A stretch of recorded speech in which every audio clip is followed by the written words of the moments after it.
Merci de nous choisir chez vous à New World Info, c'est l'heure de décryptage. Nous recevons Mamadou Diouf. Avec lui, nous allons parler de la Russie et de l'Ukraine, crise qu'elle impacte sur l'Afrique. Mamadou Diouf, bonjour, vous allez bien? Bonjour Michel. Le conflit qui oppose la Russie et l'Ukraine continue de susciter des réactions dans le monde, mais également sur le continent africain. Nous sommes plus intéressés, Mamadou, par les réactions en Afrique et surtout sur l'impact sur le continent africain. C'est vrai que par rapport aux pays occidentaux, les réactions en Afrique sont plutôt timides. Cela se comprend également parce que les enjeux, nous sommes très loin des enjeux par rapport à cette crise Ukraine-Russie, sauf bien sûr sur les questions de principe. Et quand on regarde, c'est l'Afrique du Sud qui a pris une position extrêmement claire en disant non, ce n'est pas possible. Il demande aux Russes d'arrêter ce qu'ils sont en train de faire. Mais il ne faut pas oublier que l'Afrique du Sud fait partie avec la Russie de ce qu'on appelle les BRICS. Ce n'est pas un petit pays, même si le pays se trouve en Afrique. Il y a le Kenya également qui a réagi en rappelant ce qui se passait en Afrique avec la colonisation, en rappelant que bon, si les Africains avaient voulu refaire les frontières en disant que c'est hérité de la colonisation, on va faire autre chose, on serait peut-être dans des guerres de frontières Ouais. jusqu'à présent. Et il demande effectivement à ce qu'on respecte l'intégrité de l'Ukraine à travers les frontières qui lui sont connues sur le plan international. Il y a le Ghana, il y a le Gabon également qui ont condamné. L'Union africaine à travers le président Macky Sall et Faki Mahamat de la Commission, eux, ils se sont plutôt prononcés sur les principes en disant qu'ils sont extrêmement préoccupés par la situation qui se passe aujourd'hui au niveau de l'Ukraine. Donc en gros, on est vraiment loin des fortes réactions, fortes entre guillemets, occidentales, parce que on les attendait beaucoup plus loin, mais finalement, ils se sont contentés également de sanctions Les économiques, économiques. comme ils disent.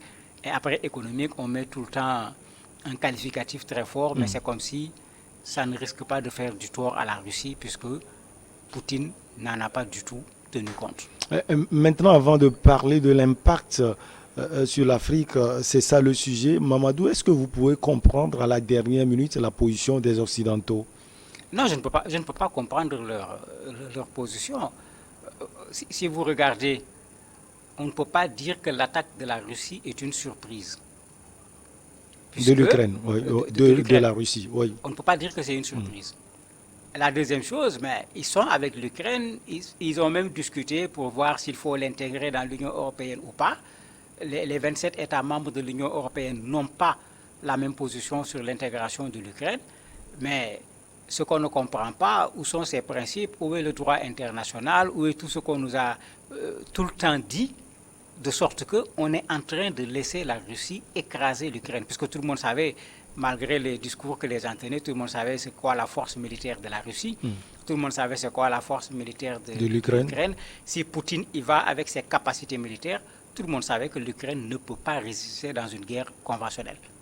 Qu'il se mette dans de la guérilla, oui, mais dans une guerre conventionnelle, il ne peut pas faire face. Et regardez comment Poutine a attaqué sur plusieurs plans, par air, par terre, par mer. L'Ukraine va résister comment? Ce qui est décevant, c'est que ces pays qui parlent finalement, même quand ils disent on donne des armes à l'Ukraine, ils disent on donne des armes défensives. Quelqu'un qu'on attaque, il n'a pas besoin de se défendre, il a besoin d'attaquer. Ah oui. On ne peut pas faire une guerre en se défendant, tout simplement, il faut attaquer l'adversaire. Mais ça montre clairement que ces gens-là n'étaient pas prêts à aller jusqu'au bout, malgré de très fortes déclarations qui ont été faites. Et moi, quand je regarde en tant qu'historien, je revois un peu la Seconde Guerre mondiale. Pendant que Hitler bousculait les pays, les gens avaient cette réaction timorée jusqu'à ce que Hitler les amène finalement à la guerre, malgré que les gens avaient cédé un certain nombre de choses à Hitler. Ça n'a pas empêché la Seconde Guerre mondiale. Et c'est pratiquement la même chose qui s'est passée ici, malgré les négociations, les visites de dernière minute au niveau de Moscou et tout. On n'a pas pu empêcher la guerre. Et ce qui est plus grave, c'est l'ONU. Parce qu'il faut le rappeler tout le temps, le rôle de l'ONU, ce n'est pas de gérer les guerres. Le rôle de l'ONU, ce n'est pas d'envoyer des casques bleus, des soldats de la paix. Le rôle de l'ONU, c'est d'éviter les guerres. Finalement, il y en a eu combien sous l'ONU? Et ça pose problème. Il faut que l'ONU s'arrête également pour se poser des questions. Alors, quels sont l'impact de cette guerre en Afrique? Il y aura Les plusieurs impacts, si j'allais impacts. dire. Le premier impact qui ne touche pas à l'Afrique, qui touche à tout le monde, c'est le pétrole. On nous dit déjà que le baril est à 100 dollars. Espérons que ça ne va pas durer. Parce que pour les pays qui ne sont pas producteurs de pétrole, cela va poser un énorme problème.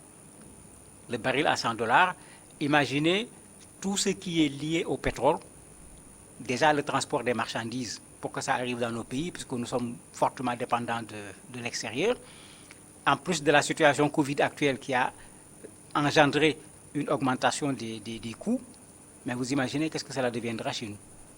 Donc ça, vous avez quelque chose qui est presque transversal, sauf pour les pays africains producteurs de pétrole, qui eux au contraire vont profiter de la hausse du prix du baril pour engranger des ressources sur le plan financier. Il en est de même également pour ceux producteurs de gaz qui pourraient éventuellement se présenter au marché européen, puisque parmi les sanctions, ils vont laisser le gaz russe.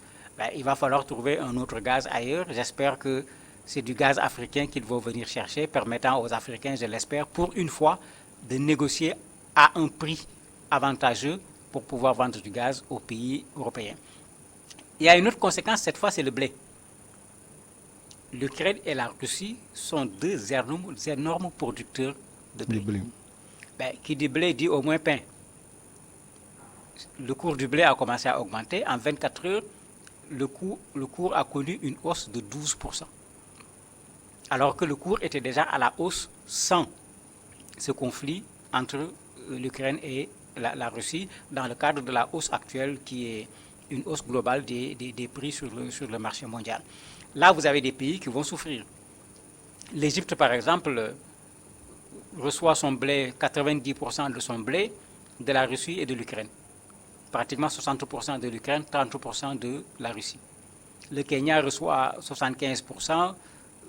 Vous avez également l'Égypte qui reçoit 43%. Ben, nous autres, on ne reçoit pas une telle quantité, mais nous allons en avoir besoin également à cause de cette production utilisée pour faire de la farine, etc. Et ça touchera tous ces produits. Donc voilà deux conséquences qui sont là, qui indirectement vont nous toucher, parce que quand on fait la guerre, on ne produit pas. Avec les sanctions européennes, la Russie va être obligée de se réorganiser. Nous, on va subir les conséquences de ce que nous n'avons pas fait. Il y a le côté stratégique également. On sait que la Russie est en train de s'installer. Il y a actuellement le responsable militaire soudanais qui se trouve en Russie au moment où on attaque l'Ukraine. Tout le monde sait l'implantation de la Russie au niveau de la RCA. On connaît l'implantation que la Russie est en train de faire au niveau du Mali, où on dit Wagner, on dit russe, on ne sait pas trop qui dit la vérité. Au niveau de la RDC, Poutine a promis de venir aider la RDC à régler le problème de ces groupes armés. Maintenant, comment ces pays africains vont regarder cette Russie qui est allée, j'allais dire, avaler un pays indépendant reconnu par les Nations Unies, mais on va se poser la question, c'est quel partenaire? Mais je dis pays africains, parce que les Américains n'ont aucune question à poser aux Russes. Les Français n'ont aucune question à poser aux Russes, puisqu'ils ont fait comme les Russes. Quand vous regardez les déclarations de Poutine avant la guerre, pour ceux qui ont suivi les déclarations des Américains avant l'envahissement de l'Irak, c'était la même chose. On mêlait du mensonge à de la vérité et du tout.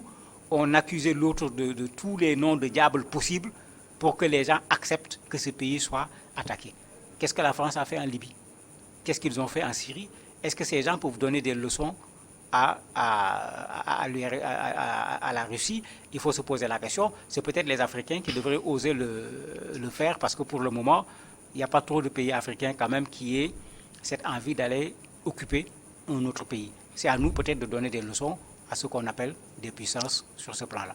Mamadou, parlant justement d'Africains, on doit se poser peut-être cette question aussi, si la Russie avale, comme vous l'aviez dit, un pays indépendant et surtout un pays frère ainsi, l'Afrique peut aussi se poser cette question, est-ce que cette Russie ne risque pas de l'écraser des années plus tard?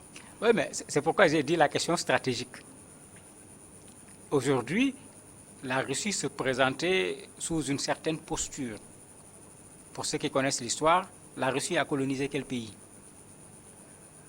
Ça fait qu'on n'avait pas cette relation avec la Russie comme la relation qu'on a avec un certain nombre de pays occidentaux qui ont eu des colonies en Afrique. N'oublions pas que sur la décolonisation, la Russie et les États-Unis, qui n'avaient pratiquement pas de colonies, faisaient partie des pays qui insistaient plus sur cette décolonisation au niveau des pays africains. Mais on est en train de découvrir une autre Russie. Après la fin de l'URSS, on avait dit c'est fini, mais c'est comme si Poutine veut recréer l'empire prusse. Et il a déjà commencé. On a vu ce qu'il a fait avec la Tchétchénie, qui a été complètement écrasée comme pays. On a vu ce qu'il a fait avec d'autres pays, ce qu'il fait aujourd'hui avec l'Ukraine. C'est pourquoi des pays comme la Pologne et autres, tout le monde se pose des questions, mais attendez, est-ce que le gars va s'arrêter là-bas ou bien est-ce qu'il va aller plus loin? Celui-là, maintenant, est-ce qu'il est prudent d'en faire un partenaire en Afrique? S'il vient s'installer chez toi, est-ce qu'il s'arrêtera à s'installer tout simplement ou est-ce qu'à un certain moment, l'invité dans la maison deviendra le chef de la maison et qui va dire au propriétaire de la maison là où il doit s'arrêter et là où il ne doit pas s'arrêter? Il faudrait bien qu'on se pose la question et qu'on prenne les dispositions qu'il faut pour qu'il n'y ait pas de surprise. Moi, j'ai toujours dit, il n'y a aucun mérite à changer d'exploitateur en restant toujours l'esclave. Je ne suis contre aucun pays. Pour moi, le plus important, c'est que quel que soit le pays avec lequel un pays africain va avoir un partenariat, qu'on puisse faire un partenariat gagnant-gagnant. De quel pays il s'agit pour moi, ça n'a aucune importance. Alors, Mamadou, l'Afrique a eu toujours des problèmes économiques, il faut le souligner, surtout en ces moments de crise sanitaire. Vous l'avez dit tout à l'heure, les sanctions pleuvent sur la Russie quand on prend des pays, même si c'est sur le plan militaire et politique, la République centrafricaine, le Mali. Comment ces pays vont gérer leurs relations avec la Russie? Je me dis que d'un point de vue stratégique, il y aura des problèmes. Est-ce que le Mali peut dénoncer ce que la Russie est en train de faire au niveau de l'Ukraine? Normalement, ça devrait être la position de principe, puisque les accords internationaux, les Nations Unies, c'est ça le principe. La Centrafrique, même chose, voire même pire, parce qu'au Mali, ça commence, en Centrafrique, ils sont au cœur du pouvoir. Donc ça pose un problème qu'on avait déjà connu, non pas par rapport à la Russie, mais plutôt par rapport à la France. Ou comme le disaient certains, quand il y a un événement qui se passe, avant de prendre position, il fallait téléphoner quelque part pour savoir dans quelle direction ils vont avant de prendre une position. Mais qu'on le fasse avec la France ou qu'on le fasse avec la Russie, d'un point de vue stratégique, d'un point de vue souveraineté, où se trouve la différence? Je ne le vois pas. Donc moi je crois que c'est une leçon pour nous en tant qu'Africains pour savoir qu'en fait, au niveau de ces puissances, ce qui a toujours été dit, c'est ce qui est toujours vrai. Ils n'ont pas des amis, ils n'ont que des intérêts. Et comme le font les Américains, comme le font les Russes actuellement, quand ils considèrent que leurs intérêts vitaux sont en jeu, les règles internationales, les questions de droits de l'homme, ils sont les premiers à les laisser de côté et à régler ce qu'ils veulent régler. Mais vous imaginez Poutine qui accuse l'Ukraine de non-respect des droits de l'homme, d'être un pouvoir néo-nazi, de faire de la dictature depuis 8 ans. Poutine fait quoi chez lui? De la démocratie. Quand on emprisonne des opposants. Voilà, on n'a qu'à aller demander à ses opposants, à ceux qui marchent là-bas, qu'est-ce qu'on fait d'eux? Ceux qui marchent même actuellement sont en Bastille. Mais, bien sûr, mais le problème c'est que c'est eux, entre guillemets, les forts. On ne veut pas qu'on en parle, mais c'est comme si on est en face de la loi du plus fort, tout simplement. Les principes sont posés complètement de côté. Et les autres qui se disent forts également connaissent tellement bien la force de frappe de la Russie, la détermination de Poutine, qu'ils ont préféré ne pas se risquer dans un affrontement avec Poutine au niveau de l'Ukraine. Alors que c'était la bonne réaction. Ils n'avaient qu'à aller protéger l'espace aérien de l'Ukraine. Ils n'avaient qu'à aller planter des gens là-bas. Au lieu d'aller déposer des soldats en Pologne, en Allemagne, je ne sais pas où, c'est pas là-bas le champ. Le champ, il est ici. S'il fallait empêcher qu'on prenne l'Ukraine, c'est en Ukraine qu'il fallait aller, mais tout le monde a vu ce qui s'est passé. Alors pour cette crise, quelle suite donner concrètement, Mamadou? Ça dépend et c'est trop tôt pour le dire. Si vous regardez le dernier discours de Poutine, il est en train d'encourager les soldats ukrainiens à prendre le pouvoir. Ce qui va bien sûr lui permettre d'installer un pouvoir fantoche. C'est ce que les Russes avaient fait en Afghanistan. Parce que la première guerre en Afghanistan en 1979, c'était eux ils avaient installé un président fantoche et on a vu ce que ça a donné comme conséquence puisque ça a créé 20 ans de guerre. Est-ce que les Ukrainiens vont accepter un président fantoche? Est-ce que les Ukrainiens vont venir s'asseoir? Parce qu'actuellement, on va vers ça, éventuellement des négociations, parce que l'Ukraine est en train de tomber. Le président ukrainien va certainement être réaliste en se disant, est-ce qu'il faut laisser la Russie continuer à détruire ce pays, à tuer les gens, alors que personne ne vient à notre secours? On va obligatoirement vers une défaite. Autant accepter de demander qu'on arrête la guerre, aller à des négociations où on part comme étant le plus faible, et bien sûr, le mot négociation ne sera pas réel. La Russie va dicter ses conditions pour que la paix revienne. Il y a également cette possibilité qui est là, que le président ukrainien sache que la bataille est perdue d'avance, inutile de perdre autant de vies, de détruire le pays. Il faut aller vers des négociations entre guillemets où la Russie va dicter ce qui va être fait. Parce que je ne vois pas aujourd'hui les Européens, les Occidentaux de façon générale intervenir. Et ça, en ce moment, c'est clair que sur le plan militaire, la Russie risque d'emporter la bataille à court terme. Merci beaucoup à vous, Mamadou Diouf. On marque une pause, on reçoit Henri Akodo, le journaliste sportif.